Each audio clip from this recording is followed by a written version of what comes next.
کس طریقے سے ہمیں رہنا چاہیے، کس طریقے سے اپنی زندگی گزارنا چاہیے۔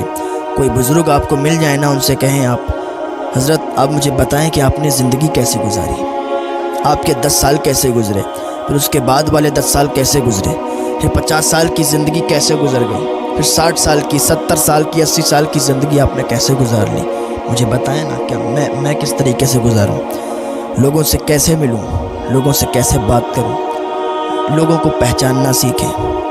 اپنے کون ہوتے ہیں، پرائے کون ہوتے ہیں، یہ بزرگوں سے معلوم چلتی ہیں ساری باتیں، ساری چیزیں بزرگوں سے معلوم چلتی ہیں۔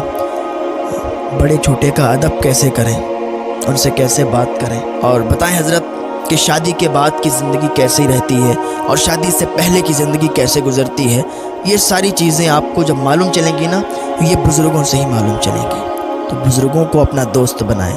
نوجوان تو آپ کے دوست ہیں ہی، نوجوانوں سے بھی دوستی رکھیں، لیکن بزرگوں سے اگر دوستی آپ رکھیں گے نا تو زندگی جینے کا طریقہ آپ کو مل جائے گا۔ اللہ والے ایسے ہوتے ہیں کہ اگر آپ ان کے پاس بیٹھتے رہیں نا تو دل کی دنیا بھی بدل جاتی ہے، آدمی کیا سے کیا ہو جاتا ہے۔ حضرت سعید بن عثمان رحمۃ اللہ علیہ فرماتے ہیں کہ ایک دن ہم سیدنا محمد بن منصور رحمۃ اللہ علیہ کی خدمت میں حاضر تھے۔ آپ کی بارگاہ میں اس وقت زاہدوں اور محدثین کی کثیر تعداد تھی، کثیر تعداد میں لوگ بیٹھے ہوئے تھے۔ آپ رحمۃ اللہ علیہ فرمانے لگے کہ ایک دن میں نے روزہ رکھا، روزہ رکھنے کے بعد میں نے یہ عہد کیا کہ میں اس وقت تک کوئی چیز نہیں کھاؤں گا جب تک مجھے معلوم نہیں چل جائے گا کہ یہ چیز حلال ذریعے سے کمائی ہوئی ہے، اس میں کوئی شبہ نہیں ہے، یہ حلال ہے، اور جب تک یہ معلوم نہیں چلے گا نا میں ایک لقمہ بھی نہیں کھاؤں گا۔ اس طرح میرا ایک دن گزر گیا لیکن کوئی ایسی چیز ہی نہیں ملی، دوسرا دن گزر گیا، کوئی ایسی چیز نہیں ملی جو حلال طریقے سے کمائی ہوئی ہو، تیسرا دن گزر گیا، کوئی چیز نہیں ملی، چوتھا دن ہوا نا تو میں نے سوچا کہ آج میں اس مقدس ہستی کے ہاں کھانا کھاؤں گا کہ جس کا رزق اللہ تعالیٰ نے حلال کیا ہے اور جس کا رزق حلال ہے۔ چنانچہ میں حضرت سیدنا معروف کرخی رحمۃ اللہ علیہ کی طرف روانہ ہوا اور میں حضرت سے ملنے کے لیے ان کے ہاں جانے لگا تو آپ رحمۃ اللہ علیہ مسجد میں تشریف فرما تھے، آپ مسجد میں تھے۔ میں ان کے پاس گیا، میں نے انہیں سلام کیا اور ان کے پاس بیٹھ گیا۔ مغرب کی نماز کے بعد سارے نمازی چلے گئے، ہم دونوں کے علاوہ ایک انسان اور بچا، یعنی مسجد میں ہم اور ہمارے علاوہ ایک انسان اور تھا اور سیدنا معروف کرخی رحمۃ اللہ علیہ، 3 لوگوں کے علاوہ کوئی نہیں تھا۔ حضرت معروف کرخی رحمۃ اللہ علیہ نے فرمایا اے منصور، میں نے کہا جی حضور میں حاضر ہوں۔ آپ رحمۃ اللہ علیہ نے فرمایا کہ اے منصور تو اپنے بھائی کے پاس اس لیے آیا ہے کہ وہ تیرے ساتھ عیش و عشرت کی زندگی گزارے؟ میں نے دل میں کہا کہ میں نے تو 4 دن سے کچھ بھی نہیں کھایا ہے، بھوک میں میری حالت خراب ہو رہی ہے، میرے پاس رات کے کھانے کو کچھ بھی نہیں ہے۔ آپ رحمۃ اللہ علیہ کچھ دیر تک خاموش رہے۔ آپ رحمۃ اللہ علیہ نے فرمایا کہ میرے قریب آؤ۔ میں کمزوری کی حالت میں اٹھا، اٹھنے کے بعد آپ کے قریب گیا۔ آپ رحمۃ اللہ علیہ نے میرا سیدھا ہاتھ پکڑا اور اپنی الٹی باہ میں، الٹی آستین میں ڈال دیا۔ جب میں نے ہاتھ ڈالا نا تو مجھے وہاں ناشپاتی جیسا ایک پھل ملا، کچھ سخت تھا اور ایسا محسوس ہوتا تھا جیسے اسے دانتوں سے چبایا گیا ہو۔ میں نے وہ پھل کھایا اور اس میں مجھے بہترین قسم کا ذائقہ محسوس ہوا۔ وہ پھل اتنا لذیذ تھا، اتنے ذائقے دار تھا کہ بیان سے باہر ہے کہ اس کی کوئی تعریف نہیں کی جا سکتی۔ مسجد میں بیٹھا شخص مجھے دیکھ رہا تھا، اس نے دیکھا اور کہنے لگا کیا آپ ہی ابو جعفر ہو؟ تو میں نے کہا ہاں میں ہی ابو جعفر ہوں۔ یہ اللہ والوں کی باتیں ہوا کرتی ہیں، اللہ والے تو ہاتھ اٹھائیں تو انہیں کھانا نصیب ہو جائے، دعا کر دیں تو سالن کے سالن اتر آئیں۔ وہ حضور غوث پاک رضی اللہ تعالیٰ عنہ کی خدمت میں آپ کا ایک خادم تھا جو ہر وقت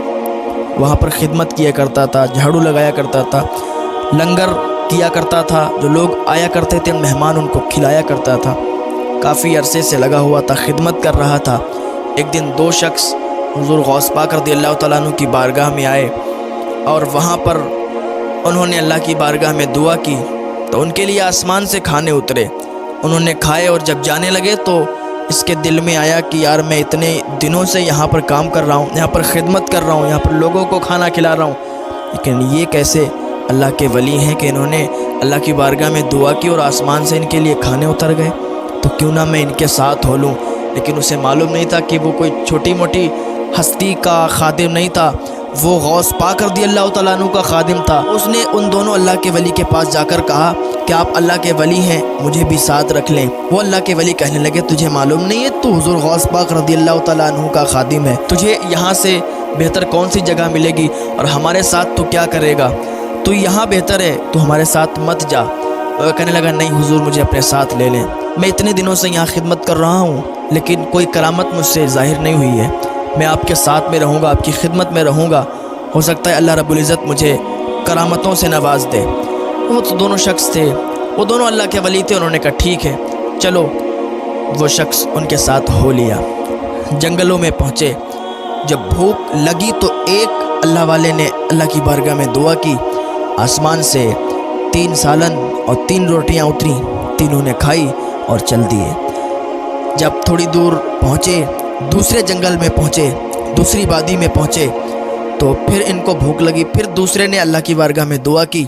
اور آسمان سے وہی 3 سالن اور 3 روٹیاں اتریں، ان تینوں نے کھایا اور کھا کے چل دیے۔ جب بالکل صحرا میں پہنچے، بالکل جنگلوں میں پہنچے، بیابان میں پہنچے، وہاں پر کوئی نہ بستی تھی، نہ کوئی انسان تھا، نہ کوئی جانور تھا، نہ کوئی چرند پرند، نہ پانی، کچھ موجود نہیں تھا۔ جب وہاں پر پہنچے نا تو بھوک لگی، کیونکہ یہاں پر تو غوث پاک رضی اللہ تعالیٰ عنہ کا یہ لنگر کھایا کرتا تھا، اور وہاں پہنچا تو اسے بھوک کا احساس ہوا، یار کہاں آ گئے۔ اس نے کہا حضور بھوک لگ رہی ہے، آپ دعا کریں اللہ کی بارگاہ میں، کھانے اتریں تو ہم کھائیں۔ انہوں نے کہا نہیں، ہمارا قاعدہ یہ ہے کہ ہر انسان ہم میں سے ایک بار دعا کرتا ہے، ایک بار میں نے دعا کی، ایک بار انہوں نے دعا کی، اب باری ہے تمہاری، تم دعا کرو گے تو کھانا اگر اتر گیا تو کھائیں گے ورنہ پھر چلیں گے۔ اس نے کہا یا اللہ یہ کہاں پھنس گیا، میں اتنا کرامت والا کہاں، میرے اندر اتنی کرامت کہاں کہ آسمان سے میرے لیے کھانے اتریں۔ اس نے کہا میں تو آج پھنس گیا اور بہت برا پھنسا ہوں، آج حضور غوث پاک کی یاد آئی ہے اسے کہ وہ در چھوڑ کے آئے تو آئے کہاں، وہ در تو اتنا بڑا در ہے، وہ بارگاہ تو اتنی بڑی بارگاہ ہے کہ وہاں لوگ جاتے ہیں اپنی حاضری کرتے ہیں، اور وہاں لوگ بڑے بڑے لوگ خادم ہونے کے لیے ترستے ہیں کہ اس در کا میں خادم بن جاؤں۔ ارے میں کہاں آ گیا، یہ اتنا سوچ رہا تھا، لیکن اس نے ہاتھ اٹھا دیا اللہ کی بارگاہ میں اور دعا کی۔ تو ابھی تو 3 سالن 3 روٹی آتی تھی، جب اس نے ہاتھ اٹھائے اللہ کی بارگاہ میں تو ابھی 6 سالن اور 6 روٹیاں آئی ہیں۔ سبحان اللہ، 6 سالن اور 6 روٹیاں اتر گئی ہیں۔ وہ اللہ کے ولی جو تھے وہ بھی چونک گئے کہ یہ ابھی تو 3 سالن اور 3 روٹیاں اترتی تھیں، لیکن یہ 6 سالن اور 6 روٹیاں کیوں اتری ہیں؟ کہا تم تو بڑا کرامتی ہو، تم تو کہتے تھے کہ ہمیں کرامت نہیں آتی ہے، لیکن اب تمہاری کرامت، اب تو ایسی کرامت ظاہر ہوئی کہ ہم سے زیادہ بڑھ گئے ہو تم، اب تو تمہارے 6 سالن 6 روٹیاں اتری۔ مجھے بتاؤ تم نے کس طریقے سے دعا مانگی، تم نے کس طریقے سے اللہ کی بارگاہ میں دعا کی جس کی وجہ سے یہ 6 سالن اور 6 روٹیاں اتنی ہیں؟ اس نے کہا سنو، پہلے تم بتاؤ کہ تم نے کیا مانگا تھا، تم نے کس طریقے سے دعا کی تھی کہ جس کے ذریعے سے 3 سالن اور 3 روٹیاں اترتی تھیں؟ تو وہ اللہ کے ولی جو 2 تھے وہ کہنے لگے ہم نے تو دعا کی اللہ کی بارگاہ میں کہ یا اللہ حضور غوث پاک رضی اللہ تعالیٰ عنہ کے در کا جو خادم ہے اس کے وسیلے سے، اس کے صدقے سے ہمیں کھانا نصیب فرما۔ تو حضور غوث پاک رضی اللہ تعالیٰ عنہ کے خادم کے صدقے سے 3 سالن اور 3 روٹیاں اترتی تھیں۔ وہ خادم کہنے لگا کہ تمہیں معلوم نہیں ہے، وہ کوئی اور نہیں تھا، وہ میں ہی خادم ہوں، وہ وہاں کا خادم کوئی اور نہیں ہے، وہ اس در کا میں ہی خادم، اور میرے صدقے سے تمہیں 3 سالن اور 3 روٹیاں ملتی تھیں۔ یہ تو بات مجھے بھی نہیں معلوم تھی کہ میں اتنا بڑا کرامتی ہوں، جو حضور غوث پاک رضی اللہ تعالیٰ عنہ کے در کا خادم ہو، اس کا کہنا ہی کیا ہے۔ تو وہ اللہ کے ولی کہنے لگے اچھا ٹھیک ہے، معلوم چل گیا کہ تم خادم ہو وہاں کے، اور تمہارے صدقے سے 3 روٹیاں 3 سالن آتے تھے، لیکن تم نے جو دعا مانگی تم نے کس طریقے سے دعا مانگی؟ وہ کہتا میں نے جو دعا مانگی نا تو میں نے تو حضور غوث پاک کے صدقے سے مانگی تھی، حضور غوث پاک کے صدقے سے مانگی تو 3 سالن اور 3 روٹیاں نہیں بلکہ 6 سالن اور 6 روٹیاں اتری تھیں۔ ہاں